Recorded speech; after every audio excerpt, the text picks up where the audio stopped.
Share बाजारात ट्रेडिंगचे दोन मुख्य प्रकार आहेत, इंट्राडे आणि डिलिव्हरी. चला यातील फरक समजून घेऊया. तर बाजारात येणाऱ्या प्रत्येकासमोर पहिला प्रश्न असतो की नक्की कोणता मार्ग निवडायचा. हे दोन्ही मार्ग फक्त वेगळे नाहीत, तर यातली जोखीम, मानसिकता आणि स्ट्रॅटेजी सुद्धा पूर्णपणे वेगळी आहे.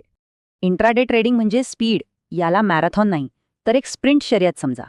यात शेअर्सची मालकी मिळत नाही, पण मार्जिन वापरून कमी पैशात मोठे सौदे करता येतात. आता वळूया दुसऱ्या पर्यायाकडे, डिलिव्हरी ट्रेडिंग. ही पद्धत आहे संयम आणि लाँग टर्म ग्रोथसाठी. इथे शेअर्सची पूर्ण मालकी मिळते आणि सोबत डिव्हिडंड अँड बोनससारखे फायदेही. ठीक आहे, आता या दोन्हींची समोरासमोर तुलना करूया, म्हणजे चित्र अधिक स्पष्ट होईल. हा तक्ता बघून वेळ, मालकी, जोखीम आणि भांडवलातला फरक लगेच लक्षात येतो. पण मग प्रश्न उरतो की नक्की कोणी कोणता मार्ग निवडावा. ज्यांना रोज बाजाराला वेळ देता येतो, जे जास्त जोखीम घेऊ शकतात, त्यांच्यासाठी इंट्राडे एक पर्याय आहे. आणि जे दीर्घकालीन संपत्ती निर्माण करू पाहतायत आणि ज्यांना जास्त ताण नकोय, त्यांच्यासाठी डिलिव्हरी बेस्ट आहे. पण थांबा, कोणताही मार्ग निवडण्याआधी एक महत्त्वाची गोष्ट जाणून घेणं खूप गरजेचं आहे. आकडेवारी सांगते की तब्बल 90% नवीन ट्रेडर्स इंट्राडेमध्ये पैसे गमावतात.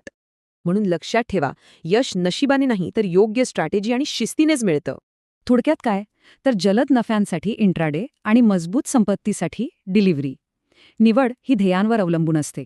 Learn stock market. Like, subscribe, click the bell icon. GRY Gurukul Stock Market Training Institute. Learn, trade, grow.